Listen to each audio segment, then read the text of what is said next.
lo que hay que recordar es el tema de Calvino, depende del monergismo de Lutero, y el monergismo depende del agustinianismo. Mientras que Arminio depende del sinergismo de Erasmo, y el sinergismo de Erasmo es semipelagiano. Es una versión suavizada del pelagianismo. Entonces ya uno trazando los antecedentes de cada postura puede determinar cuál de las dos es la más bíblica.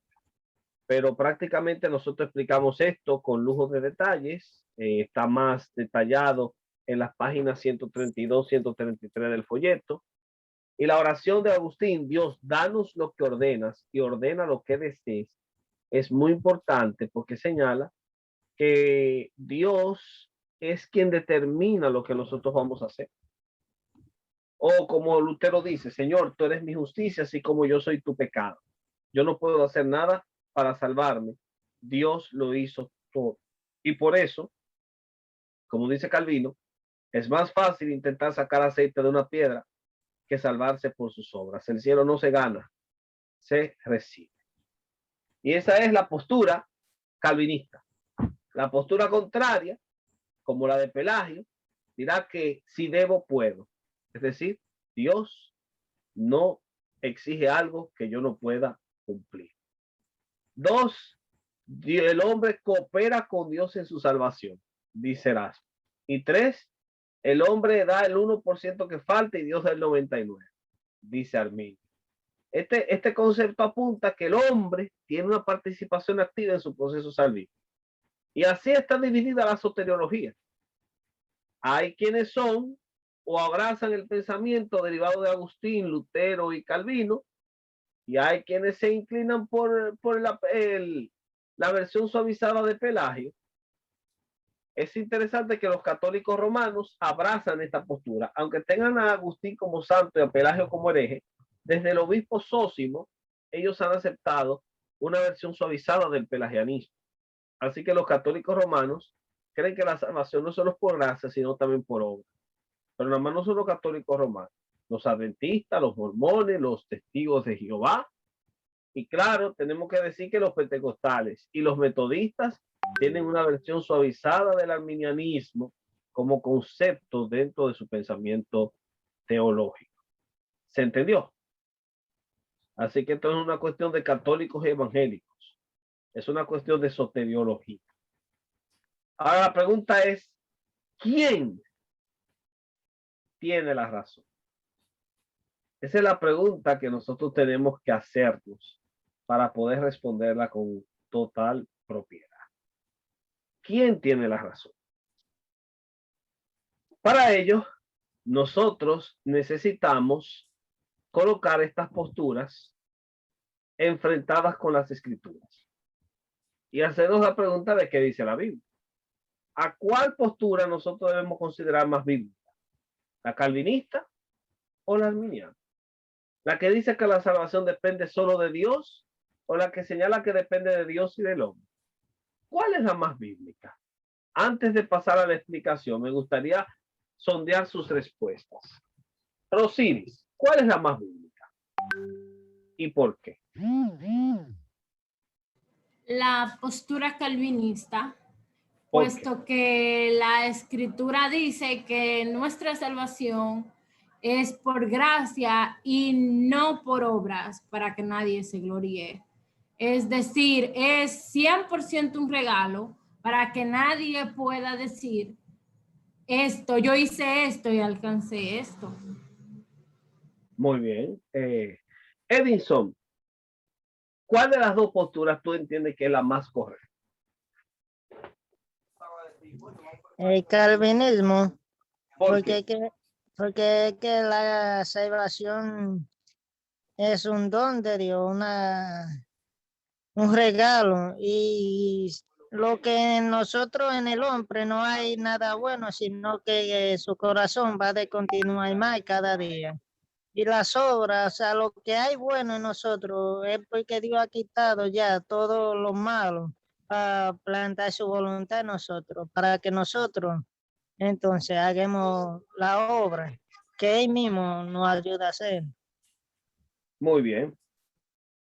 Elizabeth. Profe, ¿Sí? Diga. que eso agrego, o sea, lo que dijo Edison, el versículo que dice que es el Señor quien pone el querer como el hacer por su buena voluntad. Es decir, que hasta las cosas, las buenas acciones que nosotros hacemos son puestas por Dios en nuestro corazón. Ni siquiera es porque nacen de nosotros, porque del corazón nuestro no proceden cosas buenas. Así mismo es. Elizabeth, ¿qué usted piensa? Realmente también creo que es el calvinismo, porque de acuerdo a lo que hemos ido investigando, hemos ido aprendiendo en todas las clases y viendo la escritura, la salvación no depende de nosotros, sino que depende de Dios. O sea, es Dios quien nos eligió a nosotros, quien nos predestinó desde antes, quien hizo el plan desde antes. Entonces yo estoy de acuerdo con el calvinismo. Creo, de acuerdo a lo que estuve viendo y los 5 puntos que el arminianismo tiene también, yo estoy que borro como rápido así las cosas, pero pude ver que el arminianismo está como más alineado con los testigos de Jehová. Casi todos los grupos que se derivan del pentecostalismo y del metodismo, especialmente del metodismo, como pasa con los testigos de Jehová, tienen una visión arminiana. Pero es una versión suavizada del arminianismo que se conoce como wesleyanismo, que trata de hacer una especie de simbiosis entre el calvinismo y el arminianismo, pero fracasa. Ahora, vamos a ver lo que la Biblia explica. De hecho, hay 6 puntos que podrían ayudarnos a entender cuál de estas dos posturas es la correcta. Y claro, vamos a ver esos 6 puntos. Primero, la Biblia entiende que la doctrina procede de Pablo. Lo que hay que investigar es de estos personajes que están aquí, cuáles están conectados con Pablo. Cuando nosotros leemos al apóstol Pablo que dice que justificados somos por la fe y que por gracia somos salvos, no por obras, descubrimos que Agustín es el mejor intérprete que el apóstol Pablo ha tenido, mientras que Pelagio niega el valor del pensamiento paulino. Por ende, Pelagio se opone a Pablo, Agustín lo aprueba. Y Pablo es un escritor bíblico. Si Agustín es el mejor intérprete de Pablo y Lutero y Calvino están siguiendo a Agustín, entonces nosotros debemos llegar a la conclusión de que tanto Lutero como Calvino están siguiendo al apóstol Pablo, mientras que Pelagio, Erasmo y Arminio se están alejando del apóstol Pablo. Desde esa perspectiva, entonces, el primer punto para saber si la doctrina correcta es esta o esta, es saber cuál de las dos reproduce fielmente el pensamiento del apóstol Pablo. Lo segundo, Romanos 3:10 y Efesios 2:1, que son escritos del apóstol Pablo, nos enseñan de que nosotros somos incapaces de escoger la vida. Somos incapaces de escoger la vida. Dice Romanos 3:10, en una versión tan interesante como la TLA. Nadie es justo. No hay ni siquiera uno. Nadie puede escoger la vida. Y Efesios 2:1 dice que estábamos muertos en delitos y pecados. Es decir, éramos cadáveres y no podíamos elegir por iniciativa propia la vida de Dios. ¿Cómo le puedes tú explicar a un ciego el color amarillo si esa persona nunca lo ha visto? Es imposible. Necesita ver, necesita un milagro para poder ver el amarillo. Pero en el caso del ciego, la salvación es algo mucho peor. ¿Por qué? Porque el ciego por lo menos está vivo, pero el que está perdido está muerto en delitos y pecados y no puede hacer nada, está muerto. El muerto lo que necesita es que se le dé vida. Nosotros antes de estar en Cristo, estamos tan muertos como Lázaro. Pero así como Lázaro escuchó por la misericordia de Dios la voz de aquel que le dijo, levántate y sal, de la misma manera nosotros escuchamos la voz de Cristo que nos dice, levántate tú que duermes entre los muertos. ¿Sí? Y nosotros que éramos incapaces de escoger la vida, ahora somos capaces. Y éramos incapaces. Y esto es algo que hay que tenerlo en cuenta. Pelagio niega eso. Pero el apóstol Pablo afirma con Agustín de que somos incapaces de escoger la vida. Punto número 3. Dios nos escogió desde el principio. En Romanos 9, 10 y 13 se nos da unas informaciones importantes sobre eso. Dios tiene misericordia de quien quiere tener misericordia. Y Dios elige a unos para ira y a otros para vida. Así que desde ese punto, cuando nosotros leemos Romanos 9:10 dice, pero eso no es todo. Aun cuando los dos hijos de Rebeca eran de nuestro antepasado Isaac, Dios eligió solo a uno de ellos para formar su pueblo. Antes de nacer, ninguno de los niños había hecho nada, ni bueno ni malo. Sin embargo, Dios le dijo a Rebeca que el mayor servirá al menor. Con esto Dios demostró que él elige a quien él quiere, de acuerdo con su plan. Así que la elección de Dios no depende de lo que hagamos. Como dice la Biblia, preferí a Jacob y no a Esaú. A Jacob amé y a Esaú aborrecí. Eso es lo que dice. Dios nos escogió. Punto número 4. Dios es quien nos llama. Nosotros solo respondemos. Como dice Juan 6:44, ese es el Padre que nos trae a Cristo, no nosotros. La salvación no se pierde. Ese es el punto número 5. Y eso lo vamos a encontrar en Juan 10, 28 y 29 y Romanos 8, 38 y 39. Y por último, tu reacción confirma ese punto. Cuando te lees Romanos 9, 14 al 15, el apóstol Pablo reproduce la reacción que provoca en la gente que escucha este mensaje por primera vez. El hecho de saber de que tú no podías escoger la vida, pero Dios te escogió para que ahora, ante su llamado, tú respondas. Y respondes porque Dios te eligió y como la salvación depende de Él, ella no se pierde porque está en las manos del Señor. Si tú reaccionas diciendo, ¿cómo eso puede ser posible? Tu reacción confirma que la doctrina es verdadera. Esos 6 elementos se contemplan en el calvinismo y no en el arminianismo. Es el calvinismo quien procede de Pablo. Es el calvinismo que enseña que somos incapaces de escoger la vida. Es el calvinismo que nos enseña que Dios nos escogió desde el principio. Es el calvinismo que enseña que Dios es quien nos llama y nosotros respondemos. Es el calvinismo que enseña que la salvación no se pierde porque está en las manos de Dios. Y es ante el calvinismo que la gente generalmente reacciona en contra. Estos puntos los hemos detallado más adelante en la página 135 y 136. De hecho, cuando nosotros leemos las posturas enfrentadas en estas 6 evidencias que damos, nos vamos a percatar de cómo la doctrina calvinista se ve reforzada por cada una de estas 6 evidencias. Veamos la primera. Calvino extrajo su doctrina de Lutero. Este la sacó de Agustín. Pero Agustín, ¿de dónde la sacó? Del apóstol Pablo. Fue Agustín quien interpretó mejor el texto de Romanos. Así que la primera evidencia es que el calvinismo procede del apóstol Pablo. La segunda evidencia, la que dijimos, somos incapaces de escoger la vida, ¿verdad?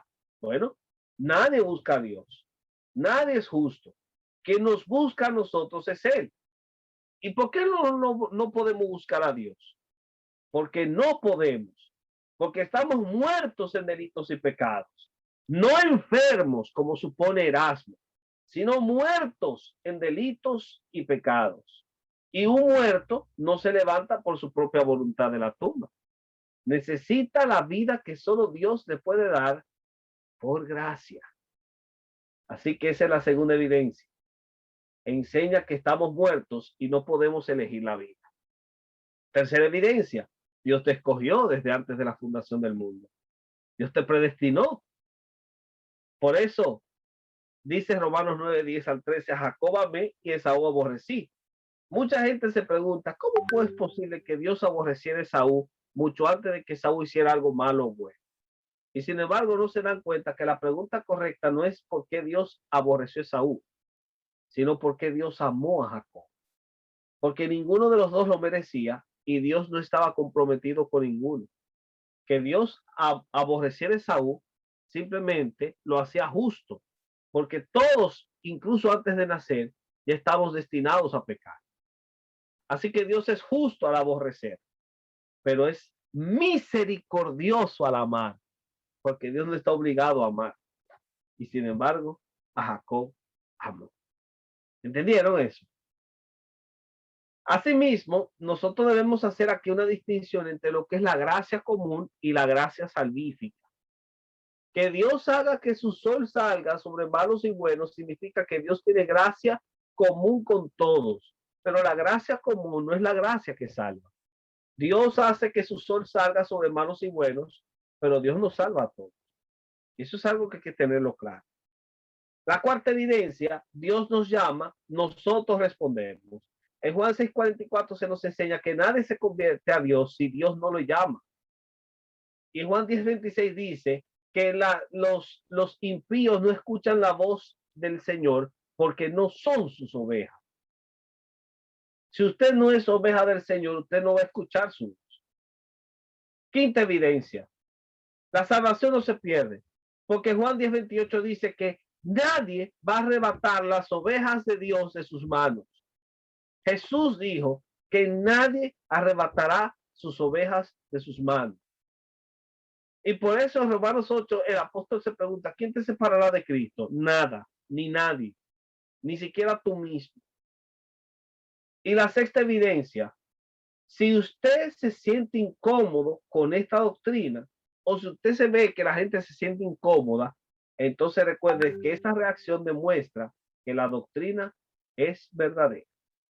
Así que ante estas posturas enfrentadas, nosotros debemos llegar a la conclusión de que el calvinismo tiene una mejor posición dentro del aval bíblico que el arminianismo. Y no solamente bíblicamente hablando, señores, vayámonos a la práctica. A la práctica vayámonos. Nosotros podemos tener a dos personas orando.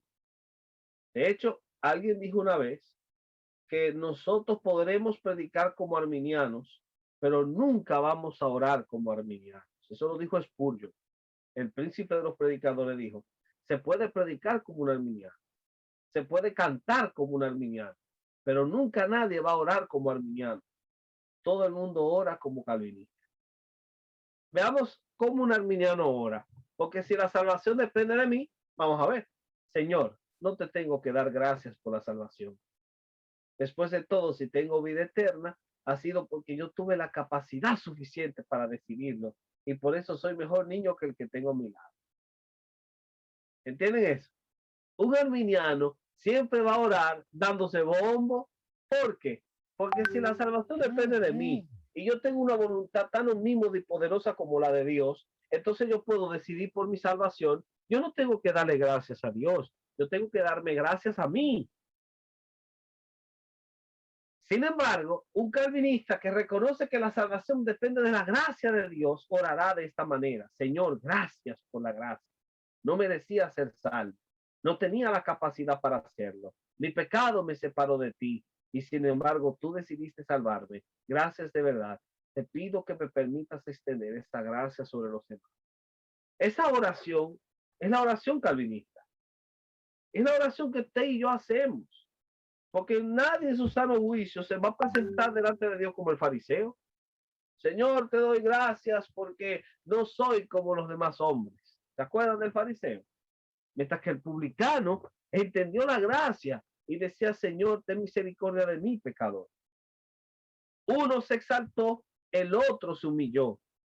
El arminianismo exalta al hombre, porque coloca al hombre a la altura de Dios, al hacerle creerse que su voluntad es tan poderosa que Dios tiene que pedirle permiso.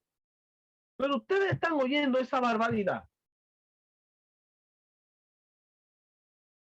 Ustedes están entendiendo esa barbaridad. Pero no, el pensamiento arminiano no puede ser un pensamiento bíblico en la práctica. Sin embargo, el calvinismo sí. Y es así como llegamos al final con esta hermosa frase de Lewis: Dios no te ama porque eres bueno. Eres bueno porque Dios te ama. O como dice Louis Sperry Schaeffer, la salvación es la justicia atribuida de Dios, no la justicia imperfecta del hombre.